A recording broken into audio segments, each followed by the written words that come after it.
নোবেলের পাশে দাঁড়ালেন সাবেক স্ত্রী সালসাবিল। হ্যালো ভিউয়ার্স, কেমন আছেন? আশা করি ভালো আছেন। বিনোদন জগতে জানায় আপনাদের স্বাগতম। সবসময় বিতর্কের কেন্দ্রবিন্দুতে থাকে শিল্পী মইনুল আহসান নোবেল। বিতর্ক যেন তার পিছু ছাড়ে না। ব্যবহার, মাদকাসক্তি, চরিত্র সব কিছু নিয়েই প্রশ্ন তুলেছিলেন নোবেল সাবেক স্ত্রী সালসাবিল মাহমুদ। গত কয়েক বছরে নোবেলের বিরুদ্ধে এক গুচ্ছ অভিযোগ জমা পড়েছে। সেই তালিকায় ছিলেন তার সাবেক স্ত্রী সালসাবিলও। তবে এই ঘটনার পর অনেকে নোবেলের বিরুদ্ধে কথা বললেও পাশে আছেন সালসাবিল। তার ফেসবুকে পোস্ট খানিকটা সেই ইঙ্গিতই দেয়।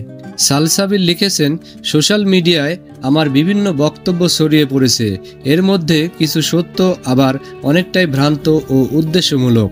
আমি স্পষ্ট করে বলতে চাই, ছড়ানো সব কথাই আমার বলা নয়।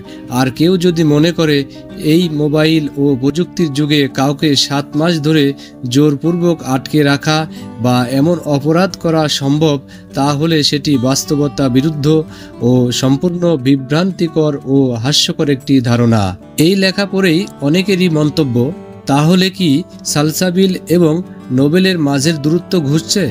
না, সে কথা অবশ্য স্পষ্ট করেননি তিনি। তবে প্রথমে অনেকেই ভেবেছিলেন নোবেলের বিরুদ্ধে বুঝি মামলা দায়ের করেছেন সালসাবিল। সে কথাও নিজের সামাজিক মাধ্যমের পাতায় স্পষ্ট করেন তিনি।